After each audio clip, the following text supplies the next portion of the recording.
And we are live. Good morning, Breakfast with Bacon, friends and family. And I am Dr. Christine Bacon, and I'm here today with another part, second part in my series on Blue Lives Matter. Any of you who have been following me know that I've done about 15 to 20 shows recently on Black Lives Matter and racism and very real issues in America. I've brought people in who are preachers and people who are women and men and Catholic and Protestant to say, how is racism real? And I've gotten such disparate perspectives. So as I was going through those, this topic of blue lives kept coming up, and I thought, you know what, that's my next series. So I've got with me a guest, Officer Michael, and I've got to stop right there because what really bothers me about this movement is that strong and men and women who have given their entire careers to protect you and me can't even give their last names. They could. But that there's even any kind of concern for their safety makes me sad, makes me angry, to be perfectly honest, because we should respect what they do with such zeal and such humility. But I'm going to go back. Officer Michael isn't the only one who kind of was wary about using his last name. I've had other officers who said, Christine, thank you for the offer, but I'm just going to back off completely because of the pressure. So shame on us as Americans. Can I say that? I'm going to say it anyway. So I thank you doubly, Officer Michael, for coming onto the show today. Yay. Right. Having me. So you got a pretty kind of big job. When we're talking about this George Floyd and Breonna Taylor, we're going to talk a little bit today about the use of force and police training because you are a SWAT team training coordinator in one of our Western states. Again, we'll just kind of keep that part. So gosh, thank you. So you do police training, you do use of force, you're an expert in both of those areas. Yes, I've been in the training world since 2007, off and on.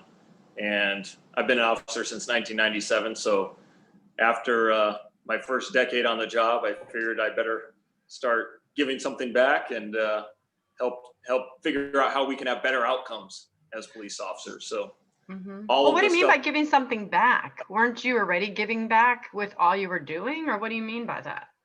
My perspective is you're doing a lot already. So one thing I noticed that's strange about the job, right, is that you make an impact while you're there. For example, a patrol officer, I go on a call, I can do something good there. It may have an impact out in the future that I don't see, but it's just me in that one occasion. So if I can do something to improve everyone in my department, that's going to go on forever. You're a numbers guy like me. Like people say, if I could just win one soul to heaven, my life will have been complete. I'm like, oh, no. I want millions. So you kind of sound like me. It's like, I don't want to just change one life. I want to change everyone's lives. Does that seem fair? Yes. And if I get my own soul to heaven, I'll be happy with that. Right? Well, as a husband and a father, your job is to get your wife to heaven too. Yeah. So we got to get at least two of you, and you've got a beautiful daughter as well. They'll have easier times than I will. What was that? They'll have an easier time than I will. Yeah, probably. So your wife's job praying you to heaven is a lot harder. Yeah. So let's talk about this current defund the police and no, you know what? I'm not going to go there. Let me just start here. Tell me what it's like every day, waking up, putting on a uniform, putting on a badge, putting on your cap, kissing your wife goodbye, walking out the door, knowing you might not come home. What is that? I'm going to give you two questions. What is that like? And is there a difference today versus when you first started 23 years ago, or is it always the same? I'm not sure if I can remember 23 years ago. But you're not that old.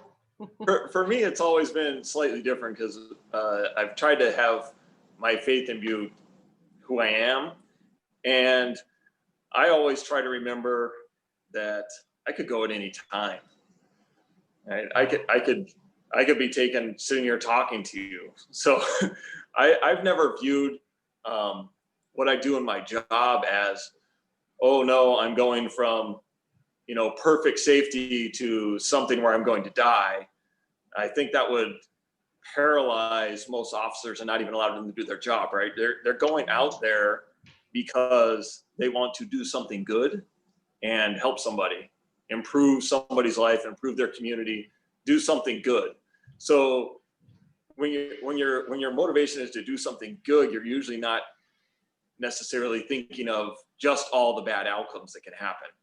Now, we do obviously think of them in order to take precautions, right? So all of our tactics, training, equipment, and tools stuff will allow us to we have safety priorities, to use these safety priorities to help us make good decisions that will result in the outcomes that we want and still keep everybody safe. So I've never thought of going to work as being any different than me doing anything else. That, yeah, this could always be My last day. And there's only been a couple times on the job where I thought, oh no, I'm about to get shot, but I never necessarily thought I was about to die, if that makes any sense. It makes perfect sense. Were you about to get shot a couple times? Have you gotten shot? I've never been hit. Yay. Let's hope that keeps up a couple more years. Yeah, right? But people have shot at you. Yes. So you understand that feeling of the adrenaline, that last minute split second decision. You understand what that's like because you've had to make those decisions. Yeah, and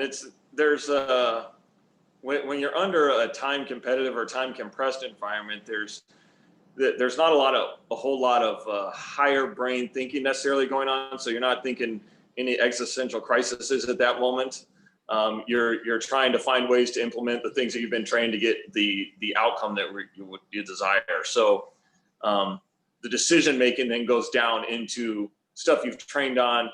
I've never thought about anything like that until after.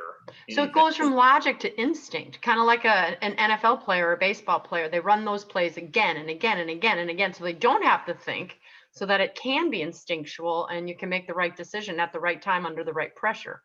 Is that fair?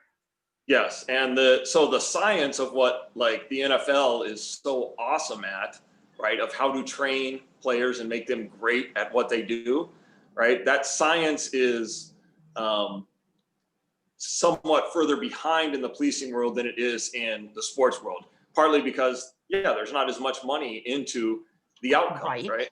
Right. So there's not as much available to put in place all of these things. Like I don't have a strength and conditioning coach. I don't have a position coach. I don't have a nutritionist. I don't have, a game film time. Somewhat we do, but the average officer in the country is spending his entire work week actually doing the job, right? So it'd be, if we use an NFL analogy, it would be playing the game every day and only having 1 day of practice. 1 day of practice, maybe every, for most officers, it's going to be 1 day of practice every year, every 6 months, every quarter, maybe, right? So if we keep that analogy, that's what it would be like. It's flip-flopped. Yeah, because NFL players have like 90% practice and 10% game, probably even more than that. And you're saying you have 90% game and only 10% practice. Yes. And that 10% would be a lot of practice for the average police officer in the country. It's probably like 2% to 98 is what you're saying. Yeah, a lot of places are maybe 1 day a year, maybe 2 days a year in which the officer will train out of the, there's 200 work days if you work a 4-day shift, basically.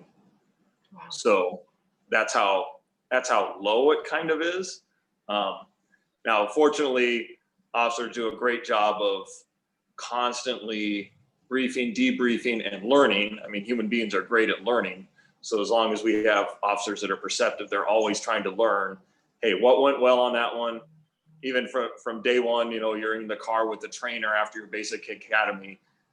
You go and do a call, then they critique everything you did. What could we do better to improve this? And that continues on as long as it's a good environment, a good department, and that you go on a call with anybody, and then afterwards you pull over somewhere and you say, hey, what could we have done different? What should we change? So that for next time. Does the average officer, do you think, do that in the car or on, like, ooh, that was a tough call, or domestic or anything, and kind of rethink those? Is that part of the training to debrief yourselves? Yes. And that's, I mean, as a Christian, right? That's what we're always taught, right? I know as Catholics, we're taught at the end of the night, you do your examination of conscience, right? But should always be thinking of, how did that encounter go? How could it go better? What influenced what were the influencing factors there that caused me to do whatever? And then how can I do that better in the future, right? Yeah. It's good to know that your faith does inform your job. Yes, it's all the same. It's actually kind of funny. So Yeah. So um, dig into that one a little deeper. I'd like to hear so what you have to say. at one point in my training, I realized reading all these training books and the book publishing world, right? There's all kinds of how to train this, and then winning teams and all the teamwork stuff and the corporate leadership stuff and all these different books on how to become a better leader, how to become a better better person. And at one point, I was sitting in a tactical class and I was taking notes on a guy who's a great world-renowned trainer, and I'm writing all this down, and I'm thinking, wait a minute, that's from Aquinas. Wait a minute, that's straight out of the Catechism. Wait a minute, and piecing together all of these things that apply to us as humans, right? Because it's human truth that we're passing on. So little things like, to training, preparing yourself, doing the little things like you were saying to move from decision making into instinct, right? That's how we do our daily lives. That's what we try to do in our faith life, right? To think, hey, how can I handle this situation well? And then that way, when I enter into the stressful situation, I'm sure you probably do it in couple stuff, right? When we enter into that stressful, starts to become an argument next time, what are the things that I can do to make that better, right? And so from learning in the little things, right? That's why we give up the little things for Lent, right? That's why we teach children to do some rote prayers and stuff, right? So that when the stressful time comes, they turn to it. Yeah. And then to think about that, right? So then when I'm stressed, I can think, I need to pray instead of I need to smash something. Right. It's a good choice. So yeah. Realize all of these developmental things for developing our will and our intellect and our faith life carry over to everything that you've ever read or heard about any kind of training. What is the Bible verse? Something about it's totally, and I know it, by the renewal of your mind. But basically, become a better person constantly by the renewal of your mind. Keep rethinking and don't stop learning. Do you know which Bible verse I'm talking about? No, I do not, because as soon as you said, I started thinking of Jeremiah with, "I'll give you a clean heart for my own heart." So now I'm like, all my Protestant friends, they like get on us like, you Catholics don't have those things memorized. I'm like, I know, you shame me, I'll get better, but be transformed by the renewal of your mind. That's what it was. And that's what you sound like you're doing. I want to be a better officer. I want to be a better husband. I want to be a better father. And it's all the same formula. As a matter of fact, when you're talking, the book that I wrote here, and it's called The Super Couple, which I went and interviewed extremely happily married couples, people who on the survey checked out, oh, I'm extremely happy. And so I interviewed about 50 of them on tape recording and probably about 100 informally. And I found out there was, in fact, a formula, SACRED, sacred. And so I started teaching super couple seminars. But you know what, Officer Michael, you know what I found out? The same formula to be a super husband or super wife is the same formula to be a super customer service rep, a super leader, a super police officer. And you're saying it now, and you're like, you're right, because this formula, extremely happy couples, though not all of them were like off the route for Jesus, most of them claim to be Christians. The formula starts out with the S, being selflessness. And I'm going to give you this, and then pick on which one of these you think you want to touch first in terms of being a police officer and how you do your job. Selflessness. Super husbands put their wives before themselves. Super husbands think about how she's good before he thinks about how he's good. When there's a flaw, super spouses think about themselves first and the other second. The A is for attentiveness. Super couples pay attention to that which their spouse does well as opposed to that which she does poorly. So, okay, and my sister's a paramedic, so I'm already thinking in terms of being an officer. That must be hard because you're looking at these guys who the instinct wants to say, you're a crook, you're a criminal, you're a dirtbag. But the C is communication. How we say what we say, that has got to be part of your training. The R is respect, and I'm thinking in terms of your job, respecting authority, respecting yourself, respecting others' property. The E is encouragement. Don't know where that is in the police officer force. Maybe it is. Do I encourage you? Do I tell you you can do better? And the D is deliberateness. The D acknowledges that I'm not going to be perfect without deliberate attention to improving myself. And you already mentioned that. You said at night you do the examination of conscience. So giving you that formula, would you say that in any way applies to your job as a police officer? Yeah, we could definitely apply all that. Like the first thing I think of when I look out and see officers going to work every day and what the situations they're putting themselves in and the things they're doing, right, is they are selfless, right? They're not doing this. I never did all the stuff because I thought, wow, that's going to be cool. Yeah, Right. some of it is fun. There's great camaraderie. There's, you get to meet a lot of people, have great relationships, but the things they're doing are entirely self-disinterested, right? They're going to, 90% of the average city police officer's work is going to a call for service where someone is asked for you to come into their lives and help with something that has gone wrong. So that's most of what they do. And so if you were selfish about it, there's no way you could do any of these public service jobs.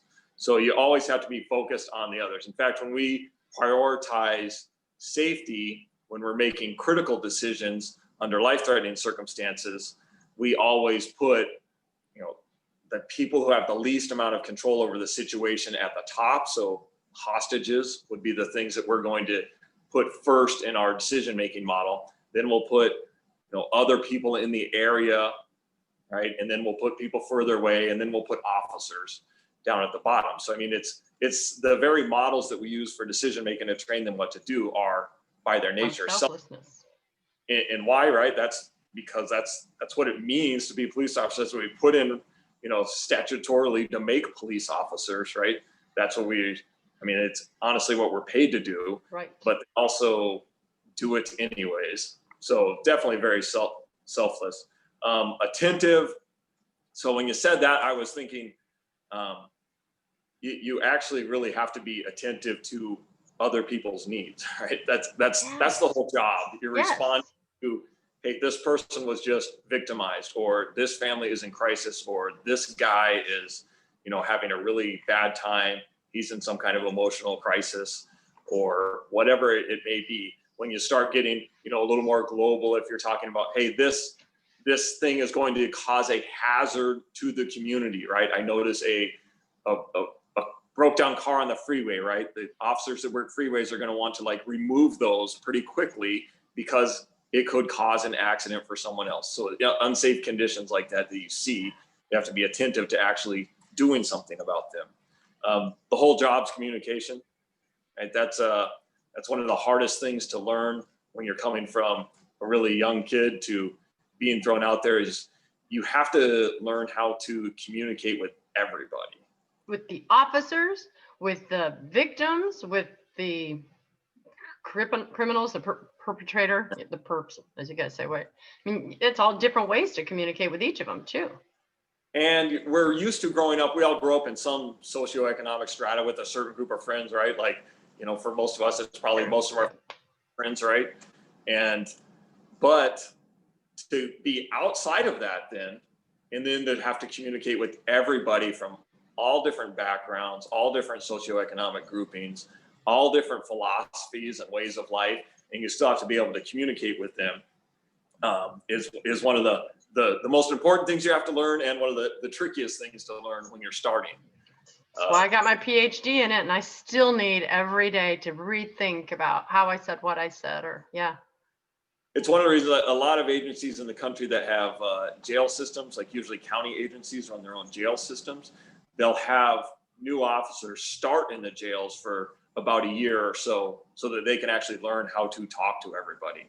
And so then you're not just talking with people who you would normally talk to, or, people who you would necessarily be, hanging out friends with or something, but you have to learn how to talk to everybody. Yeah. So street thug, the guy in jail who's got an attitude, or, who's defensive or had a rough life, all of the above. it's one of the areas, and this is off to the side here, but it's one of the areas that's made it hard during this COVID thing is I've relied upon being able to encounter people when I'm out there doing the job, right? And without your face, it's harder. Right. So it's harder to make that human connection. Do you know what % of your communication is done verbally? And before you answer that, verbally meaning the spoken or the written word. Right now, you and I are communicating verbally, but non-verbally, your eyes, your tone of voice, your posture, your facial expressions, what you're wearing. What % of your communication is done verbally, just through the use of words? Let's go with 7. How does that sound? That's exactly the number. 93% is everything other than words. Good for you. I'm gonna tell your wife to give you a cookie. That was a good answer. And highly trained. But the point being is, I never even thought of that until you said it. You cover up your mouth, you have lost an essential % of human communication. And you're sitting here trying to calm these guys down, talk someone off of a ledge. I mean, yeah, it's. So in January, before all this happened, right, if an officer was to roll around in a balaclava, which some people do during high-risk scenarios, right, with only your eyeballs showing, they would be in a lot of trouble, and people would be upset by it, and rightfully so. Right. Right, because you're losing your own somewhat connection with humanity too. But so that has made the communication part harder for us. COVID's a bank robber's joy. Yeah, respect, right? The first rule of being a human, right, is respect for others, right? That respecting the dignity of somebody else, that this is a fellow human being made in the image and likeness of God, and they're, I would never even call somebody, a criminal, a dirtbag, anything like that, right? You see this happen sometimes when officers lose emotional control or something. They start with a name calling or anything like that. That's not respectful to the person. And usually with whatever result you're trying to get, usually the name calling and things like that isn't helpful. They have to know that you actually respect them, that you are going to be firm, you're going to enforce the law, you're going to do your job, but that you respect them as a human being. Yes. Right. So without that, I don't think, I don't even think, if you can't respect other human beings, we probably shouldn't even be a police officer. Yeah. So that's key to everything we do. Encouragement, right? So we spend in-house a lot of times trying to encourage each other, lift each other up, make sure we're all still doing the right thing, right? Like we can only truly be friends with somebody, right, if we're serving something greater than ourselves, right? Something beyond ourselves. We can only really truly improve ourselves if we're holding ourselves up to a standard. Iron sharpens iron. Yeah, and we can't do that without, some form of encouragement. As far as dealing with people, right? Usually when people call the police, right, they're inviting you into their worst moment, right? So usually it's a domestic violence situation, or someone's having a fight, or someone's kid is suicidal and they have no idea what to do, or their mom just went missing because she's elderly and has dementia and they don't know where she's at. So all of these things, you're entering into their actual worst moments. So you have to find a way to be able to communicate and show that respect. And I guess that would come in with the encouragement enough to be able to move into dealing with the situation. Look, right? You can get through this. This may be a rough moment for you, but look, we, together we can work through this thing. Yes. Just kind of telling them, put down the gun. This isn't who you are. You can do better. I mean, that's encouragement. I mean, you must say stuff like that. Yes, no? Yes. That's, and everyone has to we hear a lot of talk right now of the phrase de-escalation, as if there's a magic word that an officer could say to somebody that's going to result in the outcome that you want, right? And there are no necessarily magic words, right? Because I'm a human being, you're a human being, everyone is completely unique, right? Yes. So some things I might say to one person that would actually be helpful in the situation is not going to be helpful to another person. Right. Or might set them off. Yeah. Or it might be if another officer says it, not me, right? With my personality, people can tell when you're being authentic, right? Yes. So if we're not being authentic, people can tell, and none of your communication is going to be effective anyways. Yes. Because they're not gonna trust you at all. Well, you've heard that kind of phrase. They say, no, people don't know that you care. People don't care what you know until they know that you care, right? Exactly. Until I want to just trust that you care about me, then I'll care about what you know. Then I'll trust what you have to say. So yeah, you're right.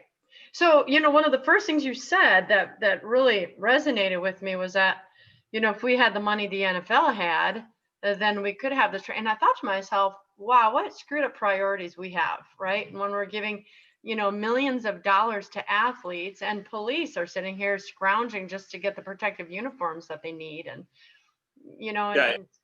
just having some of the expertise would be greatly beneficial, right? Like some of the, I don't know any NFL players, but some of the ones that have been highly critical of law enforcement.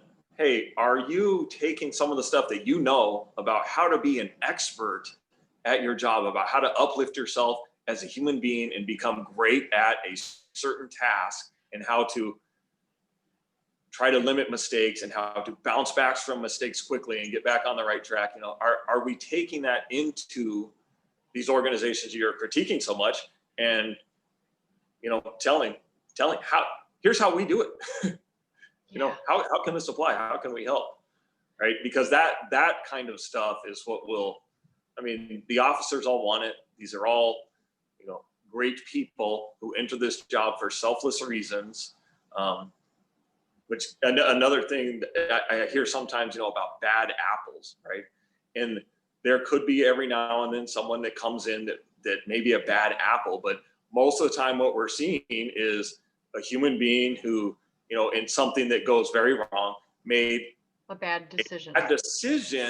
But usually it's not a deliberate decision in a moment. It's the cascading effects of several decisions that ended up in this one crisis point where there was a decision that had to be made, and this decision ends up in hindsight being the wrong one. Yeah. Right? There's no, I've never met an officer who's out doing malicious stuff. And I've been an officer for 23 years. My agency is a large agency, statistically in the nation. Mostly 80% of the police departments in our nation are under 20 people. Wow. Right. So when we're thinking about doing things on a grand scale, lots of training and things like that, right? Like most agencies are under 20 people. We have to remember that, right? They're small businesses, if you will, as far as the number of employees, right? A large agency in our country is anything that's over a couple hundred people, right? My agency is over 300 people. And then there's a few very large agencies in the country that are 800 and above, right? So there's probably, would that be like Los Angeles, or isn't that like one of the biggest police in the nation? New York, maybe? Large. New York is very large. I think, I'm not positive on this, but I think New York has over 30,000 police officers. Wow. So it's a large, operation. Large, right. Well, so let me ask you, Officer Michael, is there a difference since this climate in our country has been so virulent, so hot? I can't even, the words are coming to me like anarchistic, ugly. Has that affected the morale in the police department, the way people go about and do their job? Are people more on edge now? Like, oh, what if this thing that has become instinctual for me, what has that done to the overall morale and thought process of the police force today? I think for myself, it's been somewhat discouraging, but I've been an officer since 1997. So we weren't all that universally loved back then either. After 9/11, right, we became everybody's heroes again. And so we were on a high point, but law enforcement has always gone kind of back and forth between Love, being hate, held as heroes or the bad guys. villains. So I'm kind of used to that. It is somewhat discouraging to do that, but when you're encountering people, the societal movements don't seem to make much of a difference, because you're encountering a person. Like I said, 90% of the time when an officer encounters somebody in a police-related situation, it's because that person called them there, right?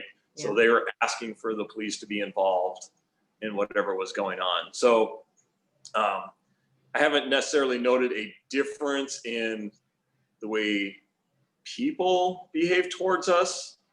So mostly it's just on the media or the, I mean, I don't want to say where you are. Has this any city?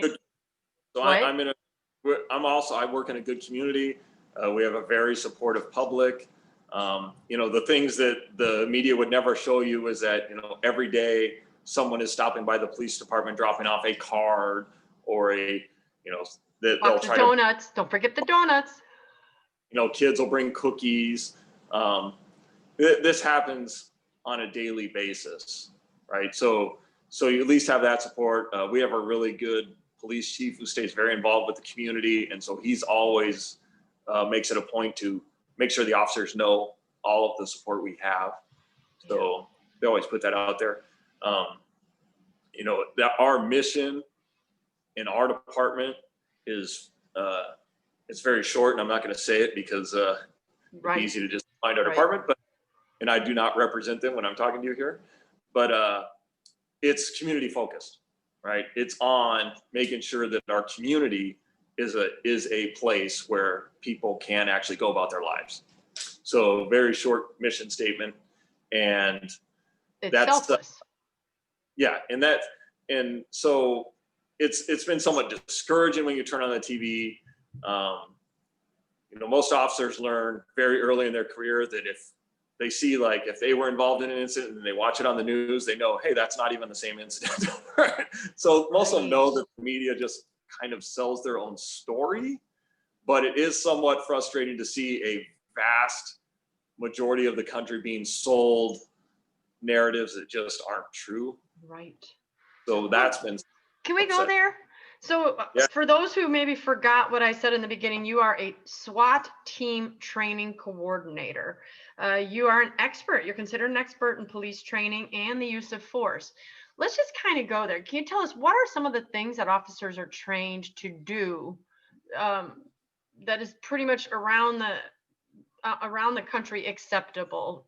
Do we consider some of these things like the George Floyd thing? I don't, want to go there because I don't want you to have to incriminate yourself with your opinions, for instance. You know what I'm saying?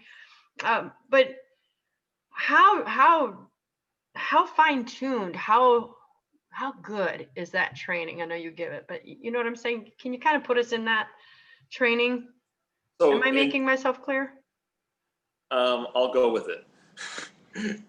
In general, right, we're an officer, all officers are trained to use the least amount of force that is necessary to accomplish their lawful purpose, right? So use of force is generally taught as somewhat reactionary in that aspect, right? So in other words, if I can just walk in and say, you're under arrest, and it works, right? That would be the lowest level of force. That's good. Yeah. And that would accomplish the lawful purpose, and there would be no use of force. Sometimes you may have to actually grab somebody's arm, and if that's the least amount of force that you have to do, right, then we're still good. You don't want to do that if that's not the least amount of force we can use, right? So judging exactly where you're at in those is somewhat gray area, right? So what the Supreme Court has done is they've laid out rules for us on how they judge uses of force, right? And so it's Graham v. Connor is the court case. And so that's what judges all police use of force in the nation. So when we talk about whether something's justified or not, right, it'd be very easy for people to look at the 3-part test of the Graham v. Connor case that the Supreme Court laid out for us. And the first part is the severity of the crime, right? So how severe is this crime? Which kind of takes into account, right, like what is the governmental interest in actually stopping this, right?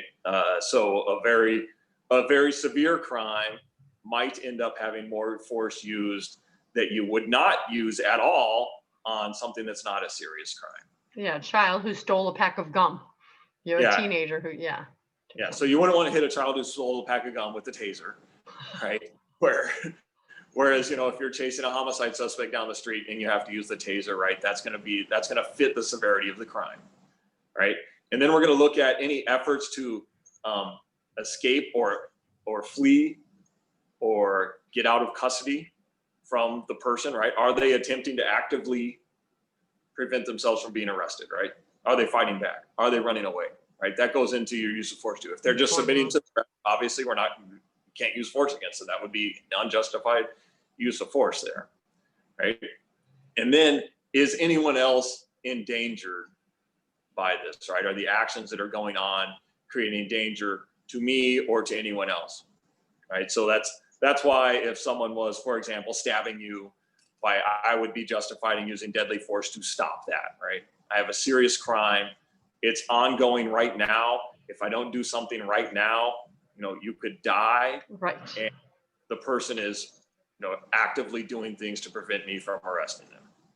So that's how we view all use of force in the country. And that's one of the things that's hard for people to understand, is that this takes a while, right? When we're judging what's going on, it's funny, we're usually really good about not judging people as guilty until they get through the criminal justice system in most cases, right? But now on TV, I can pull up a police use of force video and I can instantly pass judgment without knowing any of the factors that are going on and say, oh, that was good, that was bad, he should have done this, he should have done that, right?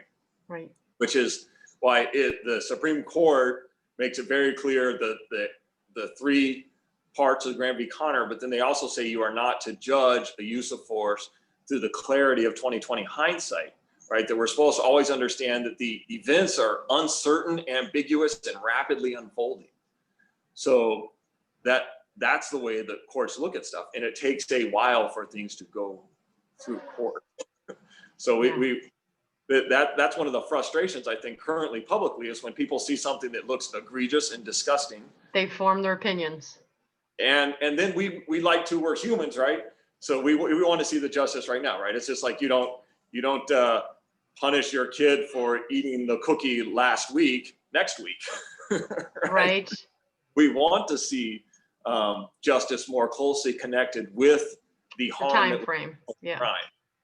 So that's one of the frustrating parts with our system, but our system is designed, right, that 10 guilty people will go free before one innocent person goes to jail, right? That's kind of one of the thoughts behind our American system of criminal law. So I think that's one of the frustrating things for people. That's what's kind of driving it,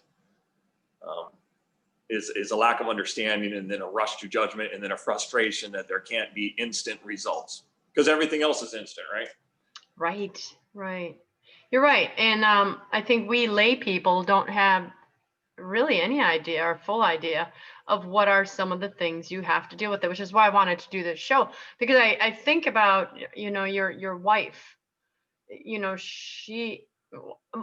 I'm a military wife, so I'm finding a lot of officers' wives are similar to us in that I'm not scared because this is what I signed up for, and I just got to suck it up and go. Well, would you say your wife is there, or are you able to kind of, because of training, and I know you guys have departmental, you watch each other's families, but is that what the average spouse is like? Are they, or do we have a lot of different? Because I know that the divorce rate is high. That's where I'm going. Yeah, it is. I don't know what the average spouse is, because mine's above average, definitely.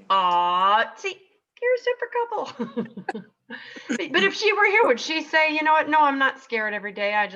I'm gonna guess she's a devout Catholic as well. And Yes, and she would be like one of the issues we had here, and I know this is probably going to set off a lot of people, but when the access to the sacraments was restricted to us during the start of COVID here, um, I personally need that grace because if it is God, right, and it does actually do something to me every changes time, your DNA. That's right. changes the order of reality itself, right? I need that grace to actually go out and do things because I might have to, right now I'm inside most of the time, but I might have to make a critical decision that's going to have ramifications. Now you see the pressures a little more because the ramifications could be worldwide, right? Yeah. If I make a Yeah. very bad decision. So she was frightened during that time that I wouldn't have access to the sacraments and access to the grace that was needed at that time, right? So she would be worried if I wasn't in a state of grace and doing things. Right. But I think, she always, you understand a little bit from the military, right? Is that you know that it always could be the knock on the door, but you But don't you necessarily, don't focus on it because what's the point? because you want you love your husband for who he is and you want him to be that person, right? You don't Yeah, necessarily, because we know that if she told you I'm scared, don't do it, then we're stealing from you something that feeds you and something that you feel is a vocation, you know? yeah, exactly. Something Yeah, that it'd be denying someone's vocation, right? It'd right. be Thomas Aquinas's brothers and father locking him in the room with the prostitute, right? Trying Right. to take away his vocation. What do you think your wife would say? I don't know how far away she is right now, but about what would she say to these people who are saying defund the police? Well, they clearly just don't know exactly what they're asking for. Maybe some of them do. I don't know how nefarious they are, right? We should assume good intentions from most of them. So most of them probably just think that, yeah, that's a way to punish the police and send a message that we want them to do something different, right? But if you look at almost any organization, right, when we take funding away from it, right, where do the cuts come from?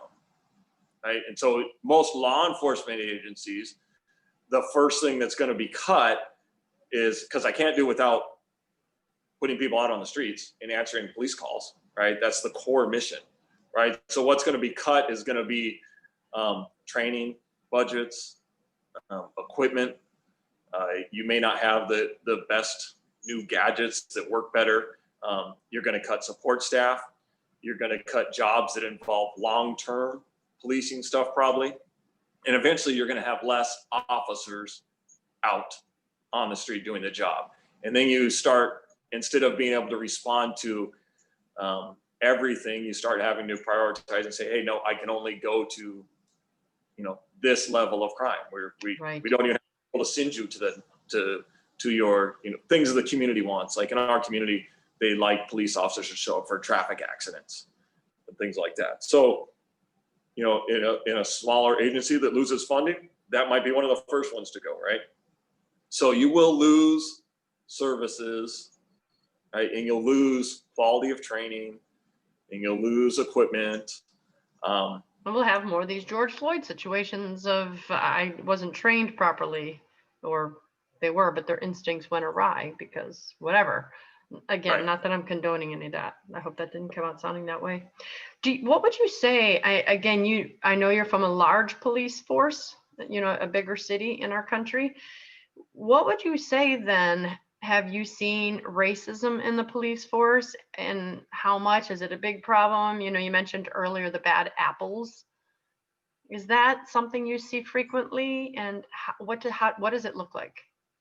Yeah, I've never seen it. And I don't think if anyone had those leanings, they would actually then be voicing that, right? Because if the tone or culture is set in your organization that certain things are unacceptable, you would hope that would not occur, right? And so I've never seen anyone make decisions based upon Someone's somebody. race. In fact, most of the stuff that an officer does, like I'd love to, we used to have a citizen observer program, so people could come and ride along for a shift with the police officer. So much And fun. yeah, some people don't like to take those when they're an officer because you're used to your car is your world and you're doing your I don't thing even out. want my boss sitting in my classroom when I'm teaching. Don't Exactly. judge me. Yeah. So I always took all of them because I thought this was a great chance to educate a member of the community, right? So one of the things I would always do is talk about, for us in traffic, when we're talking about traffic stops or things like that, just be driving down the road and say, okay, please tell me what race are the people around us, right? And you usually can't, especially at night, in front of you. Now, you could probably seek somebody out if you wanted to, I guess. Yeah. But somebody driving by, speeding, or a car ahead of you doing something crazy, running a red light, 90% of the time you don't even see how many people are in the car when you Let decide to alone their color, right? their color. So that I've never seen that. I've never seen targeting. I was taught.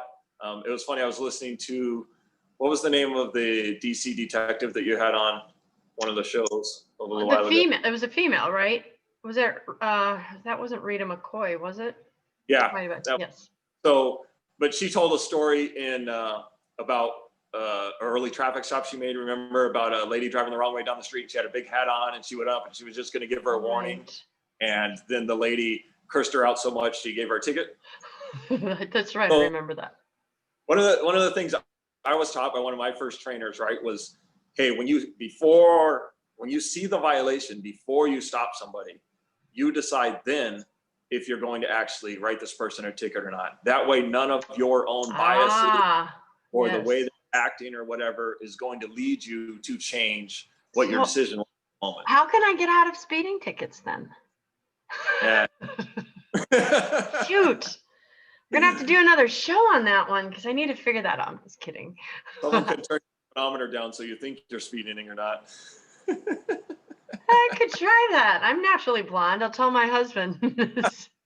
Fix that. Oh my goodness. Let me ask you this, Officer Michael.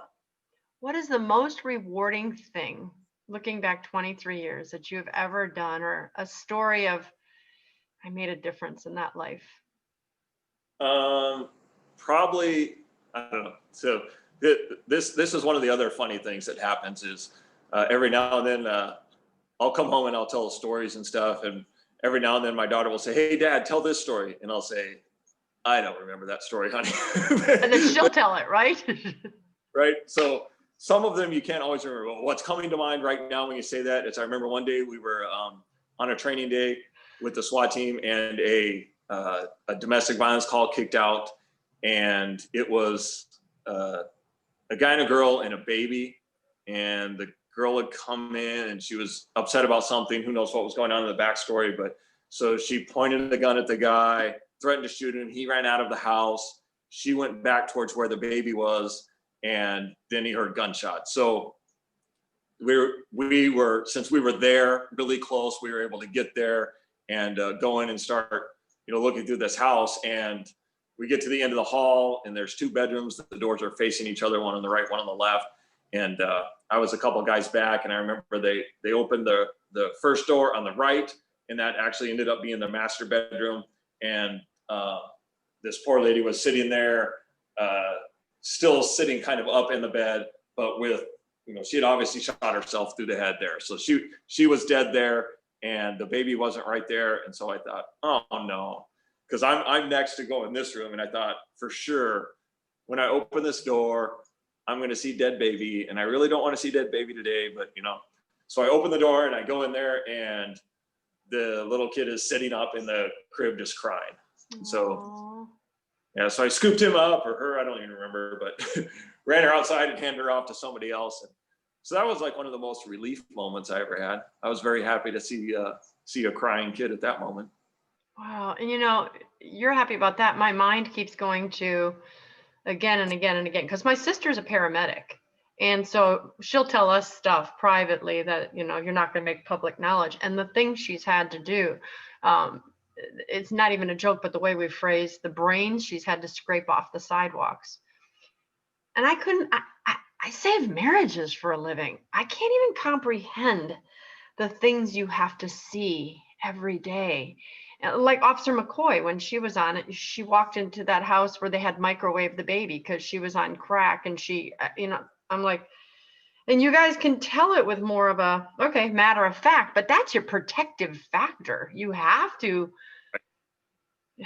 you're going to lose your mind. So, I mean, I'm just sitting here sorry that you had to see that woman having just blown her own head off, I'm like, how do you handle that? How do you train people? When your new young officer comes in and he's fresh and wet behind the ears and he's going to see some stuff like that, what do you guys do to tell him, to prepare him in advance for those eventual things that are going to happen? Mentally, how do you mentally, so he doesn't lose his mind? Yeah. So I was originally trained in the late 90s. So it was a different culture back then, right? So for me, it was when I was new, they would just drag me to every call like that they could find, right? And sort of just inoculate you Yeah. to what was going on.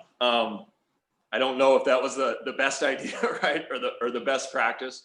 So what I teach my guys, and I'm not a field trainer of brand new officers. I train brand new officers and in-service stuff, but I'm not an FTO, a guy who sits in the car with them and trains them all the time. So, but what I teach my guys is do everything mission focused, right? What am I trying to accomplish right now? And keep your focus on that mission, right? Like what's important for me to do right now.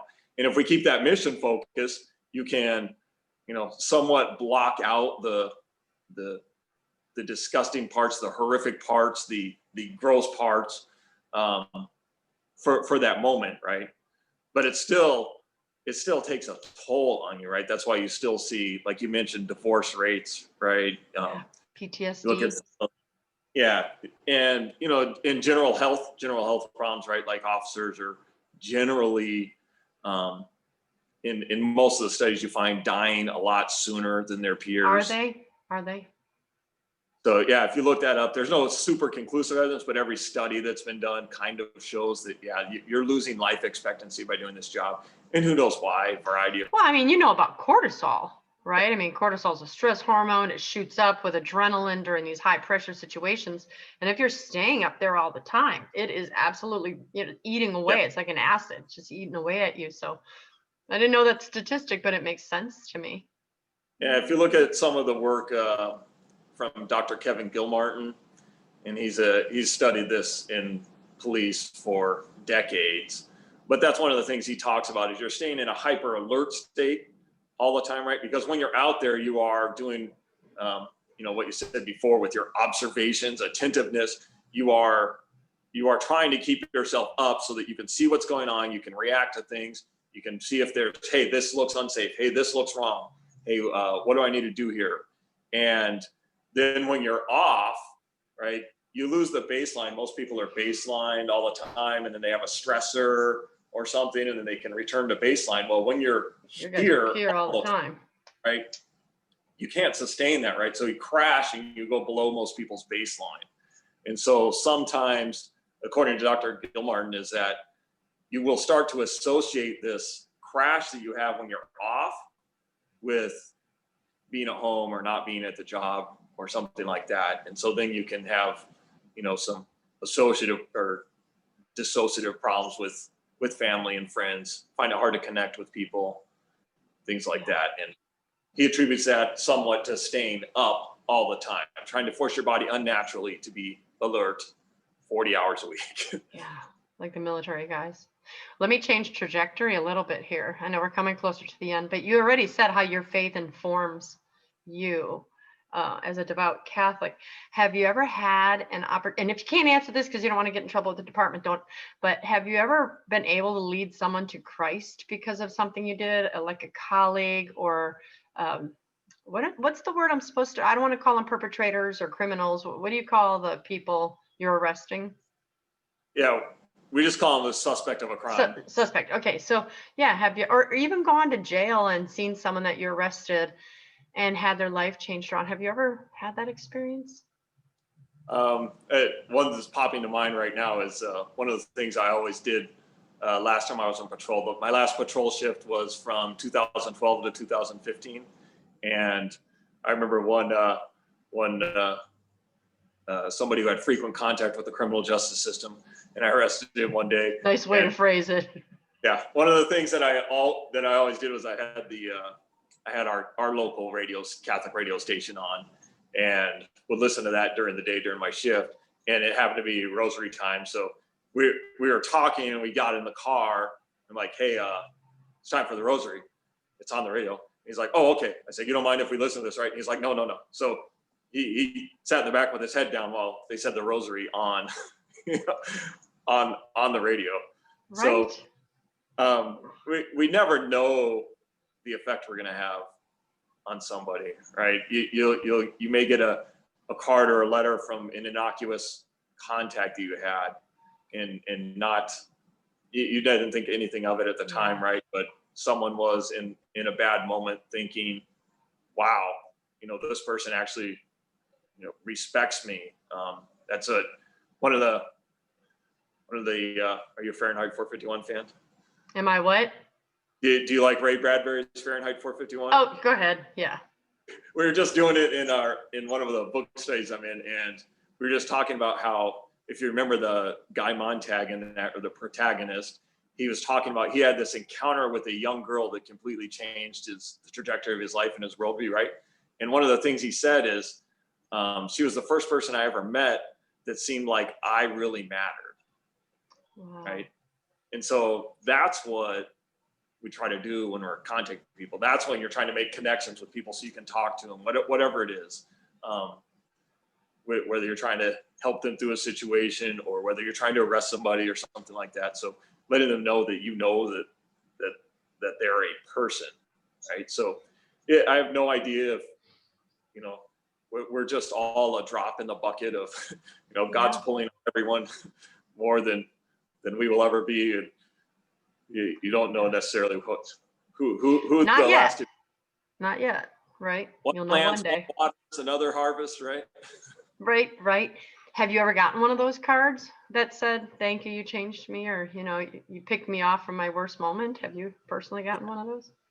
I used to keep all of them, honestly, and I have a drawer full of cards and stuff somewhere, and I don't even keep them anymore. So I don't. Aw, but that's so nice that you got so many of them that's nice. I have a friend. And most guys are out there more than I ever did, and they're doing it every day, right? Yeah. And some of them are doing it in places they're still doing a better job than I ever did, and they're doing it in places where they're getting no thanks. Yeah. Right.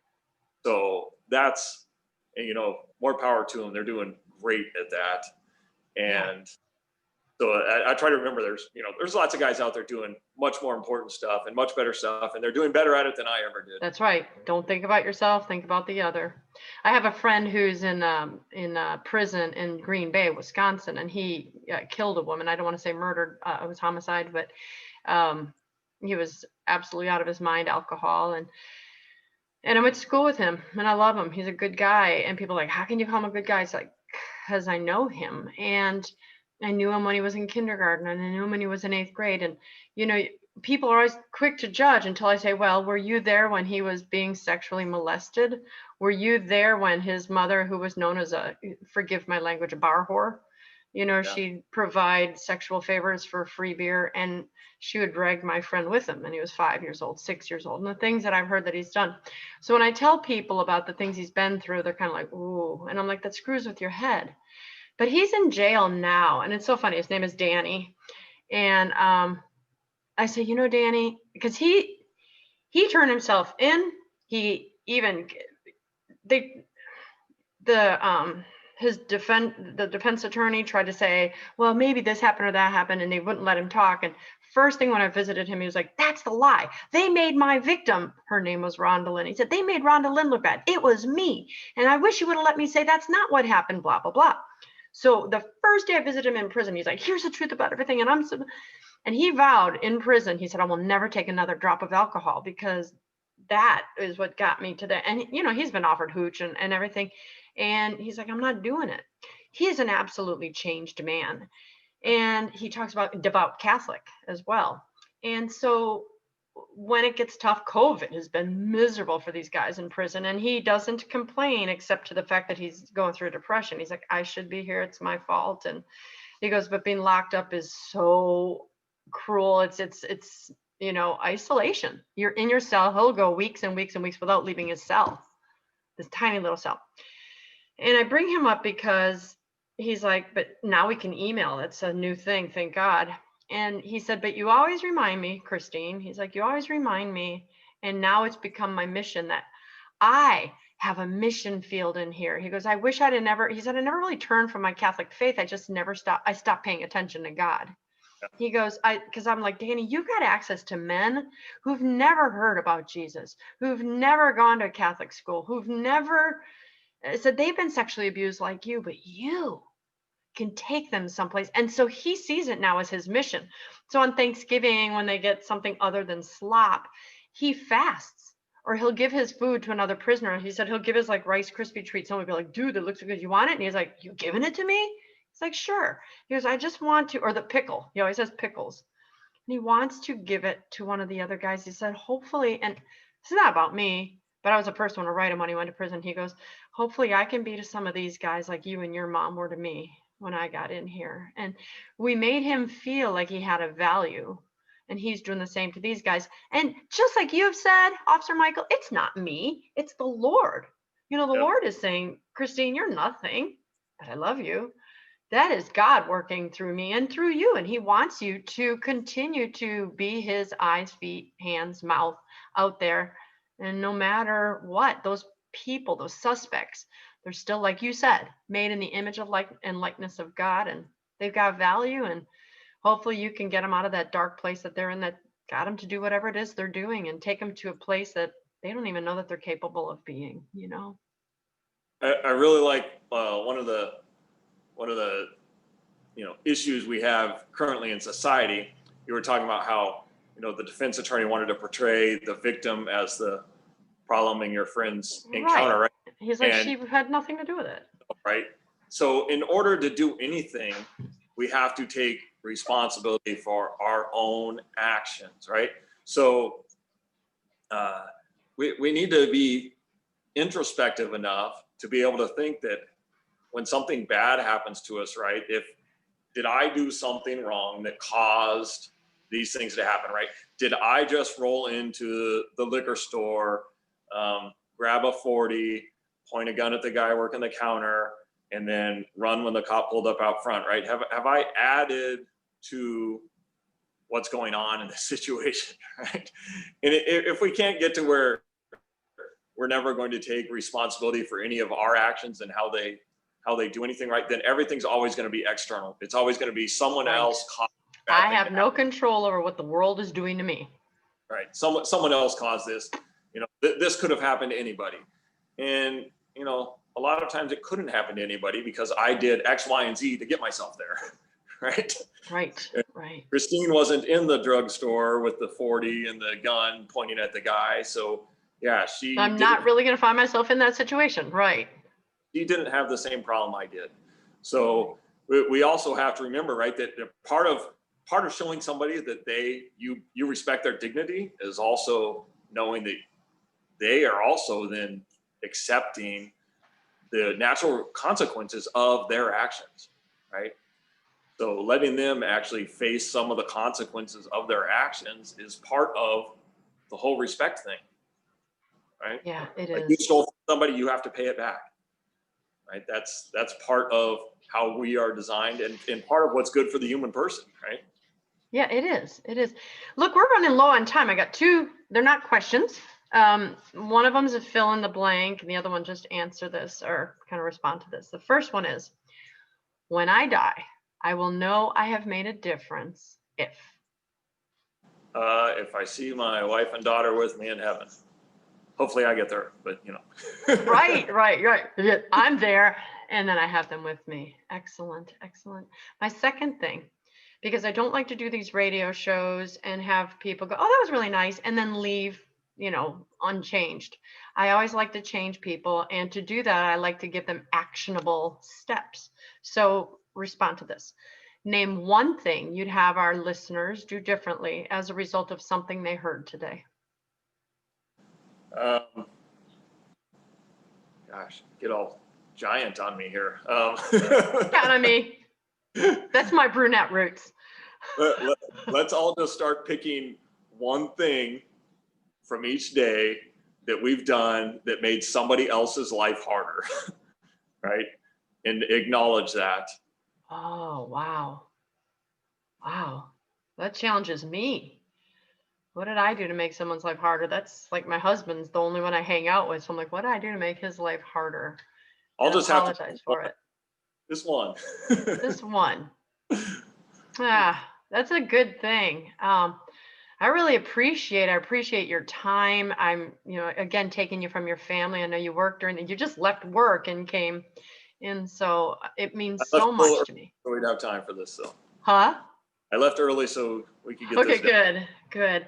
So I thank you for the work that you're doing. I know I speak for millions of Americans who say thank you, because I do feel safe in my community knowing there are men and women in uniform who will be outside my door in a breath with a gun or whatever they need to do to try to protect me, my children, my property. And that means a lot to me. So I know you don't get told that as often as you should, but if you could pass it on to the men and women you train, say, Oh, most of us are so appreciative of what you do, and I thank you. I will. Thank you. Yeah, thank you.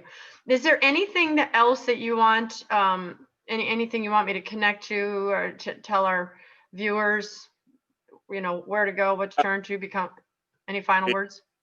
If they could say, next time they see a police officer, just say thank you to them. It goes a long way. That's what they said on my last show with the police officers. Just go in, or, give them a cookie, a card, a thank you, whatever. I was like, I never thought of that. So you just reminded me, because I did that show a week ago. So in a week I haven't done that, but I'm going to do that because now both of you have said, let them know they're appreciated. So I'll do that. But I think that's all. I'm looking at the notes I have written here, and I think I've covered all of them. So Officer Michael, I thank you so much for what you've done. I thank you for your sacrifices. And each of you watching this show, I hope you've appreciated what you've seen, what you've heard today, and go out and thank an officer for what he or she is doing. But we've got to go off the air. So I want to say I'm Dr. Christine Bacon. You've been watching Breakfast with Bacon, and I want to remind you always to live your life sunny side up.